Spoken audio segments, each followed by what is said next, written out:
Hi everyone, I hope you all are doing well. இன்னைக்கு நம்ம என்ன லெசன் பார்க்க போகிறோம்னா 6th ஸ்டாண்டர்ட் ஃபஸ்ட் டேர்மில் யூனிட் 2 சிறகின் ஓசை இந்த லெசன் தான், இந்த உரைநடை தான் பார்க்க போகிறோம். இதில் டிஎன்பிஎஸ்சி ஸ்டூடெண்ட்ஸாக இருந்தாலும் சரி ஆர் ஸ்கூல் படிக்கிற ஸ்டூடெண்ட்ஸாக இருந்தாலும் சரி, நான் என்ன ஹைலைட் பண்ணியிருக்கேனோ அதை மட்டும் நீங்கள் படித்தாவே போதும். மிச்சம் ஹைலைட் பண்ணாதெல்லாம் அது அவசியம் இல்லாதது தான். நான் ஹைலைட் பண்ணியிருக்கிறத மட்டும் நீங்கள் படித்தாவே உங்களுக்கு ஆட்டோமேட்டிக்காக ஒரு வார்த்தை நான் ஹைலைட் பண்ணியிருக்கிறது நீங்கள் படித்தாவே அப்படியே ஒரு ஸ்டோரியே ஞாபகம் வரும். அந்த மாதிரி வேலை தான் நான் ஹைலைட் பண்ணியிருக்கேன். ஓகே, இப்போ பார்க்கலாம். இப்போ வலசை போதல்னா ஒரு பறவை. இந்த லெசன் ஃபுல்லாமே பறவைகளை பற்றி தான் பார்க்க போகிறோம். வலசை போதல். இப்போது ஒரு பறவை ஒரு இடத்த விட்டு இன்னொரு இடத்துக்கு போகிறது தான் என்னன்னு சொல்லுவாங்கன்னா வலசை போதல். இப்போ நம்மளே கூட எக்ஸாம்பிளாக சொல்லலாம். இப்போ ஒரு வேலைக்காக ஒரு ஊர் விட்டு இன்னொரு ஊருக்கு போகிறோம். ஒரு உணவுக்காக, இல்லை அந்த கிளைமேட்காக, ஏதோ ஒரு காரணத்துக்காக, நிறைய காரணங்களுக்காக நம்ம மனிதர்களே ஒரு இடத்துலேருந்து இன்னொரு இடத்துக்கு குடிபெயர்ந்து போவோம்.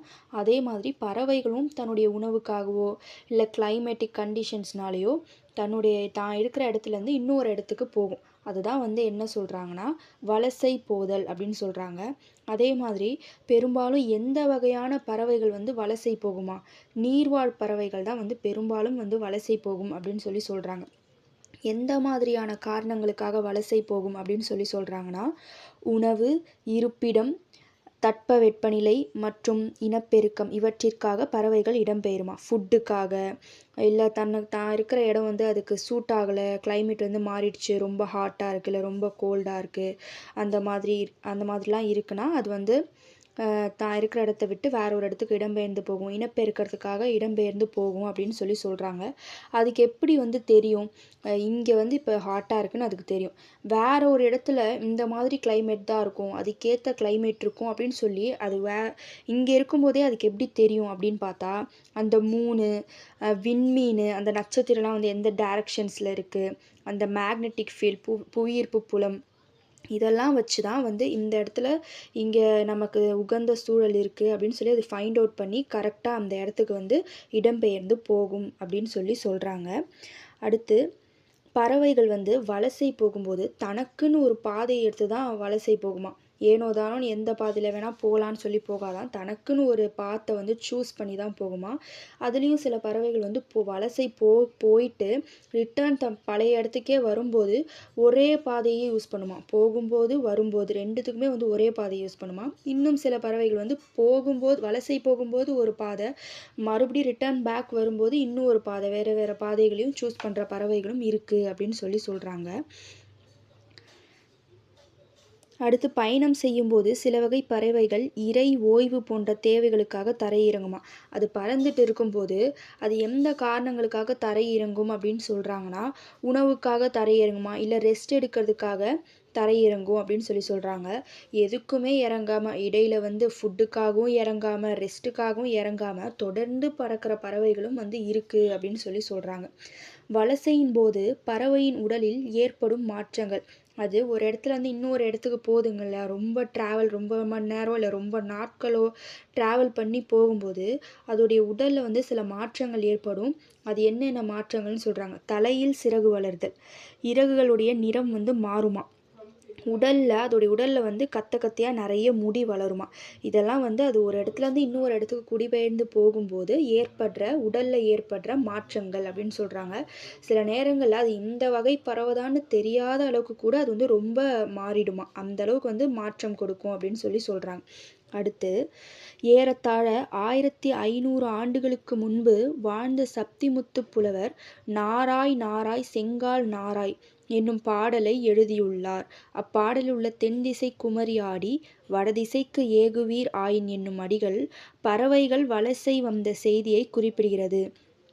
கிட்டத்தட்ட 1500 வருடங்களுக்கு முன்னாடி சப்திமுத்து புலவர் அப்படிங்கிற ஒருத்தவர் நாராய் நாராய் செங்கால் நாராய், இன்னும் பேலன்ஸ் பாடல் இருக்குது, ஆனால் நமக்கு ஒரு லைன் மட்டும் கொடுத்துருக்காங்க. இந்த பாடல்லேருந்து என்ன சொல்ல வராங்கன்னா பறவைகள் வலசை போகிற செய்தி இதில் இருக்குது அப்படின்னு சொல்கிறாங்க. எந்த பறவை?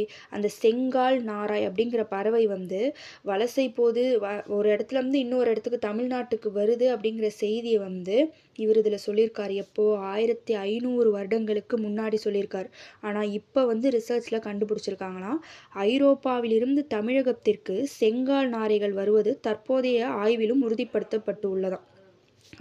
இந்த செங்கால் நாரை மட்டும் இல்லாமல் நிறைய வெளிநாட்டு பறவைகளும் வந்து தமிழ்நாட்டுக்கு வருது. தமிழ்நாடு வந்து அதுக்கு ஒரு புகலிடமாக திகழுது அப்படின்னு சொல்கிறாங்க. அடுத்து அதிகமாக எந்த பறவை இனம் வந்து அழிஞ்சிட்டு வருது அப்படின்னு சொல்கிறாங்க. அதிகமாக எந்த பறவை இனம் வந்து அழிஞ்சி வருதுன்னா சிட்டுக்குருவி தான் அழிஞ்சி வருது. உருவத்தில் சிறிய இந்த பழுப்பு நிற பறவையை பார்த்த உடனே, இது வந்து சிட்டுக்குருவினா நம்ம எல்லாரும் பார்த்துருப்போம், ரொம்ப சின்னதாக இருக்கும். இதை வந்து பார்த்த உடனே வந்து இது ஆண் பறவை, இது பெண் பறவை அப்படின்னு சொல்லி ஈஸியாக நம்மளால் ஐடென்டிஃபை பண்ணிக்க முடியும் அப்படின்னு சொல்கிறாங்க. ஆண்குருவி வந்து எப்படி இது ஆண்குருவின்னு கண்டுபிடிக்கிறது சிட்டுக்குருவியில் அப்படின்னு பார்த்தா, அதோட தொண்டை பகுதி வந்து கருப்பு நிறத்தில் இருக்குமா, மற்ற பகுதி எல்லாமே உடலில் வந்து அடர் பழுப்பாக இருக்குமா.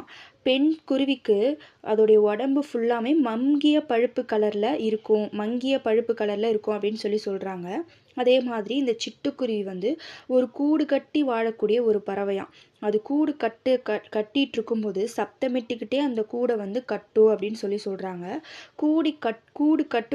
கூடு கட்டி முடித்த உடனேயே அது 3லேருந்து 6 முட்டைகள் வரை போடும் அப்படின்னு சொல்கிறாங்க. அது அந்த முட்டைகளை 14 நாட்கள் வந்து அடை காக்குமா, 14 நாள்கள் அடை காக்குமா, 15வது நாள் வந்து குஞ்சு பொரிக்கும் அப்படின்னு சொல்கிறாங்க. அடுத்து இது எங்கெல்லாம் வாழுது அப்படின்னு சொல்கிறாங்க. இப்போ துருவ பகுதிகள் தவிர மனிதர்கள் வாழக்கூடிய எல்லா இடங்களிலுமே இந்த சிட்டுக்குருவி வாழுன்னு சொல்கிறாங்க. துருவ பகுதினா நமக்கு தெரியும், north polar region, south polar region சொல்லுவாங்க. திட்டத்தட்ட அங்கே வந்து உறைஞ்ச நிலையில தான் இருக்கும், எப்பயுமே ஐஸாக தான் இருக்கும். அங்கே எந்த மனிதர்களும் மோஸ்ட்டாக எந்த விலங்குகளுமே வாழவே முடியாது. சில விலங்குகள் மட்டும்தான் அங்கே வாழும். பென்குயின், போலார் பியர் இந்த மாதிரி சில விலங்குகள் மட்டும்தான் வாழும். அங்கே மோஸ்ட்டாக எந்த விலங்குகளோ பறவைகளோ மனிதர்களோ வாழ முடியாது. அதே மாதிரி இந்த சிட்டுக்குருவியும் வந்து அந்த துருவ பகுதி தவிர மனிதர்கள் வாழக்கூடிய எல்லா பகுதியிலுமே இந்த சிட்டுக்குருவிகள் வந்து வாழுது அப்படின்னு சொல்கிறாங்க. அது மட்டும் இல்லாமல் இமயமலை தொடரில் 4000 மீட்டர் உயரத்தில் கூட இது வாழுது, பறக்குது அப்படின்னு சொல்கிறாங்க. அடுத்து இந்த சிட்டுக்குருவிகள் என்ன வகையான உணவுகளெல்லாம் சாப்பிடும்னு சொல்கிறாங்க. எல்லா பறவைகளும் என்ன உணவு உண்ணுமோ அதே தான் இதுவும். இப்போ பொதுவாக பறவைகள் வந்து என்ன சாப்பிடும்? மாமிசம் சாப்பிடும், பழம் சாப்பிடும், தேன் சாப்பிடும், இந்த புழுப்பூச்சி மண்ணில் கிடக்கிற புழுப்பூச்சிகளை சாப்பிடும். இந்த மாதிரி மற்ற பறவைகள் என்ன சாப்பிடுதோ அதே தான் சிட்டுக்குருவியும் சாப்பிடும். இங்கே அதுதான் கொடுத்துருக்காங்க. தானியங்கள், புழுப்பூச்சிகள், மலர் அரும்புகள், இளம் தளிர்கள், தேன் போன்றவை சிட்டுக்குருவிகளின் உணவாகும். சிட்டுக்குருவியுடைய குஞ்சுகள் வந்து பெரும்பாலும் புழுப்பூச்சிகளை மட்டும்தான் உண்ணுமா. அதனால் தாய்க்குருவி புழுப்பூச்சிகளை பிடித்து தம் குஞ்சுகளுக்கு ஊட்டிவிடும். அதே மாதிரி சிட்டுக்குருவியோட வாழ்நாள் வந்து அது எத்தனை வருடங்கள் வாழும் அப்படின்னா மேக்ஸிமம் 10லேருந்து 13 வருடங்கள் வந்து வாழக்கூடியதாக இருக்குது அப்படின்னு சொல்கிறாங்க. அதே மாதிரி இது உருவத்தில் வந்து ரொம்ப சிறியதாக இருக்கிறதுனால ரொம்ப ஃபாஸ்ட்டாக பறக்கும். அதனால தான் வந்து சிட்டாய் பறந்து விட்டான் அப்படின்ற மாதிரியான வார்த்தை வந்து வேகமாக செயல்படுறவங்களுக்கு சொல்கிறாங்க அப்படின்னு சொல்கிறாங்க. சிட்டுக்குருவிகளின் அழிவுக்கு காரணங்கள். சிட்டுக்குருவி அழிஞ்சு வர்ற ஒரு பறவை இனம் ஆரம்பத்திலே சொல்லிட்டாங்க. அப்படி இந்த இனம் வந்து அழிஞ்சு வர்றதுக்கு என்ன காரணங்கள் இருக்கலாம் அப்படின்னு சொல்கிறாங்க. பூச்சிக்கொல்லி. இப்போது நமக்கு தெரியும், விவசாயிகள்லாம் வந்து பயிரில் வந்து புழு வந்துடக்கூடாது, பூச்சி வந்துடக்கூடாது, எலி வரக்கூடாது, அது பயிர் வந்து வீணாயிடக்கூடாதுன்றக்காக நிறைய பூச்சிக்கொல்லி, நிறைய செயற்கை உரங்கள்லாம் வந்து நிறைய தெளிக்கிறாங்கன்னு நமக்கு தெரியும். அப்படி இருக்கிறப்ப அதில் இருக்கிற பூச்சி புழு எல்லாமே செத்து போயிடும். ஒரு பறவைக்கு உணவாக இருக்கிற எல்லா விஷயங்களுமே செத்து போயிடும். அப்படி இருக்கிறப்ப இதுக்கான உணவு கிடைக்காம போயிடுது, அதனால் அழிஞ்சு வருது அப்படின்னு சொல்கிறாங்க. நவீன கட்டடங்கள். நம்ம என்ன பண்ணுறோம், காட்டெல்லாம் அழித்து பெரிய பெரிய பில்டிங்லாம் கட்டுறோம். அப்படி கட்டுற பில்டிங்லேயும் இதனால் இதுக்கு மரமும் கூடு கட்ட கிடைக்க மாட்டேங்குது. நம்ம கட்டுற பில்டிங்கும் வந்து அதுக்கு கூடு கட்டுறதுக்கு ஒரு ஏற்ற வகையான ஒரு இருப்பிடமாக இல்லை அப்படின்னு சொல்கிறாங்க. தாவர வேலி. இப்போலாம் வந்து ஒரு இடத்த சுற்றி தாவர வேலிகள் வந்து கட்டுறாங்கன்னா முன்னாடிலாம் அது இயற்கையாக இருக்கும். இப்போ பிளாஸ்டிக்லேயே வந்து நிறைய வேலிலாம் வந்துருச்சு. அதை கட்டுறதுனால அதுக்கான அந்த இடம் வந்து கிடைக்க மாட்டேங்குது. அது சிட்டுக்குருவிகள் வாழ உகந்த வேலி தாவரங்கள் குறைந்து விட்டன. அது அந்த தாவரங்களில் கூட வாழும் அப்படின்னு சொல்கிறாங்க. அதுவும் இப்போ இல்லை. அந்த தாவர வேலிகளுக்கு பதிலாக நிறைய பிளாஸ்டிக் வேலிலாம் நம்ம யூஸ் பண்ணுறோம் அப்படின்னு சொல்கிறாங்க. சிட்டுக்குருவிகள் ஓய்வெடுக்கும் புதர் செடிகளும் இல்லை அப்படின்னு சொல்கிறாங்க. உணவுக்கும் இருப்பிடத்துக்கும் சிட்டுக்குருவிகளுடன் மற்ற பறவைகள் போட்டியிடுகின்றன. இப்போ நம்ம லைஃப்பில் எப்படி ஒரு கிளாஸ் ரூமே கூட சொல்லலாம். நீ ஃபஸ்ட் மார்க்கா, நான் ஃபஸ்ட் மார்க்கா, உன்னை விட நான் அதிகமாக எடுத்துட்டேனா, நீ கம்மியாக எடுத்துட்டியான்னு எல்லா இடங்கள்லையுமே கிளாஸ் ரூம்லேயும் போட்டி இருக்குது, வேலை பார்க்குற இடங்கள்லையும் போட்டி இருக்குது, ஒரு ஃபேமிலிக்குள்ளேயும் போட்டி இருக்கு இல்லையா?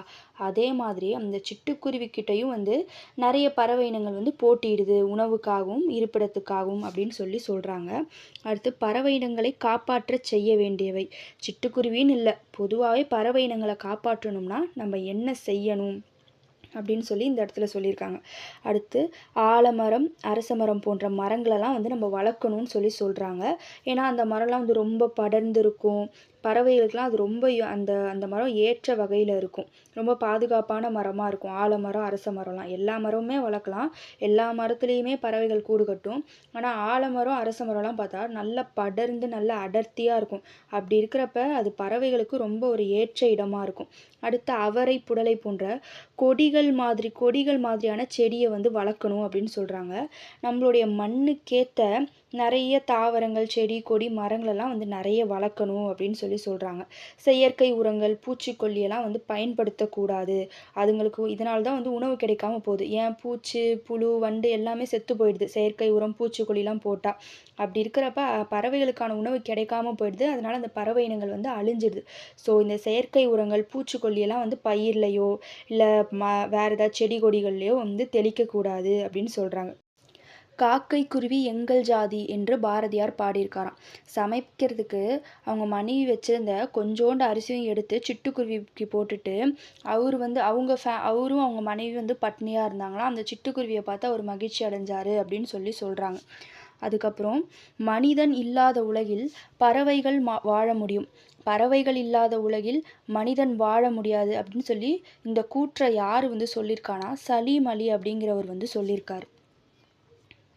அடுத்து இந்த பாக்ஸில் இருக்கிறதெல்லாம் பார்த்துடலாம். கப்பல் பறவை, சிறகடிக்காமல் கடலையும் தாண்டி பறக்கும் பறவை. இந்த கப்பல் பறவைன்ற இந்த பறவை வந்து அந்த சிறகையே வந்து அடிக்காமல் அப்படியே ஸ்மூத்தாக வந்து கடலை கூட தாண்டி பறக்குமா. இங்கிலீஷில் இதுக்கு பேர் என்னென்னா ஃப்ரிகேட் பேர்ட். இது கிட்டத்தட்ட தரையிறங்காமல் 400 கிலோமீட்டர் வரைக்கும் பறக்குமா, தரையிலே இறங்காமல். இதுக்கு வேறு சில பெயர்கள்லாம் இருக்குது. கப்பல் கூழைக்குடா அப்படின்னு அழைக்கிறாங்க இந்த பறவையை, கடற்கொள்ளை பறவை இப்படிலாம் சொல்லி இந்த பறவையை அழைக்கிறாங்க அப்படின்னு சொல்கிறாங்க. இந்தியாவின் பறவை மனிதர் யாருன்னா டாக்டர் சலீம் அலி. ஏன் இவர் வந்து இந்தியாவின் பறவை மனிதர்னு சொல்கிறாங்கன்னா, மொதல் விஷயம் இவர் இந்தியாவை சேர்ந்தவர், அதனால் இந்தியான்ற வார்த்தை வருது. ரெண்டாவது, பறவை மனிதர்னு ஏன் சொல்கிறாங்கன்னா, இவர் தன்னுடைய வாழ்நாள் முழுவதுமே வந்து பறவைகளை பற்றி நிறைய ரிசர்ச் பண்ணியிருக்காரு. அவருடைய வாழ்க்கையே வந்து பறவைகளை பற்றி படித்து அறிஞ்சிக்கிறதுல தான் அவர் வந்து கழிச்சிருக்காரு. அதனால தான் வந்து இவர் என்ன சொல்கிறாங்கன்னா இந்தியாவின் பறவை மனிதர் அப்படின்னு சொல்கிறாங்க. இவர் தன்னுடைய வாழ்நாளை, இப்போ நான் என்னை பற்றி ஒரு புக் எழுதுகிறேன்னா அதுக்கு பேர் ஆட்டோபயோகிராஃபின்னு சொல்லுவாங்க. அதே என்னுடைய வாழ்க்கையில் நான் என்னெல்லாம் நடந்திருக்கோ அதெல்லாம் நான் ஒரு புக்காக எடுத்து வெளியிடுறேன்னா அதுக்கு வந்து ஆட்டோபயோகிராஃபின்னு சொல்லி பேர். அதே மாதிரி இவரும் வந்து இவருடைய வாழ்க்கையில் என்னெல்லாம் நடந்துச்சு அப்படின்னு சொல்லி இவருடைய வாழ்க்கை வரலாறு வந்து ஒரு புத்தகமாக எழுதியிருக்காரு. அந்த புத்தகத்துக்கு பெயர் வந்து என்ன வச்சுருக்காரு அப்படின்னு பார்த்தா சிட்டுக்குருவியின் வீழ்ச்சி, இங்கிலீஷில் த ஃபால் ஆஃப் ஸ்பேரோ அப்படின்னு சொல்லி தன்னுடைய ஆட்டோபயோகிராஃபிக்கு, தன்னுடைய ஹிஸ்ட்ரிக்கு அந்த பெயரை வந்து வச்சுருக்காரு. சிட்டுக்குருவியின் வீழ்ச்சி, த ஃபால் ஆஃப் ஸ்பேரோ. அடுத்து ஆர்க்டிக் காலம். உலகத்திலே ரொம்ப ரொம்ப ரொம்ப நீண்ட தூர அளவு பறக்கிற பறவை எதுனா இந்த ஆர்க்டிக் காலம். 22,000 கிலோமீட்டர் அப்படின்னு சொல்லியிருக்காங்க. ரொம்ப நீண்ட தூரம் பறக்கிற பறவை இனம் அப்படின்னு சொல்கிறாங்க. பறவை பற்றிய படிப்பு. இப்போ பறவையை பற்றி நிறைய படிப்பு இருக்குது நமக்கு தெரியும். அதே மாதிரி பறவையை பற்றி படிக்கிறது வந்து ஆர்னித்தாலஜி அப்படின்னு சொல்லுவாங்க ஆங்கிலத்தில். உலக சிட்டுக்குருவி நாள் வந்து மார்ச் 20. இந்த லெசன் இதோட அவ்வளோதான். ஐ ஹோப் உங்கள் எல்லாருக்கும் இந்த லெசன் புரிஞ்சிருக்குன்னு நான் நம்புகிறேன். நீங்கள் எதை ஹைலைட் பண்ணியிருக்கணும் அதை மட்டும் படித்தாவே போதும். அந்த ஹைலைட் பண்ணியிருக்கிற வேர்டை பார்த்தாவே உங்களுக்கு நிறைய பாயிண்ட்ஸ் வந்து ஞாபகம் வரும். ஒரு லைன் பார்த்தாவே உங்களுக்கு நிறைய பாயிண்ட்ஸ் வரும். ஸ்கூல் படிக்கிற ஸ்டூடெண்ட்ஸாக இருந்தாலும் சரி, இல்லை டிஎன்பிஎஸ்சி ஸ்டூடெண்ட்ஸாக இருந்தாலும் சரி, இதை மட்டும் படித்தாலே போதும். தேங்க்யூ. பாய் பாய்.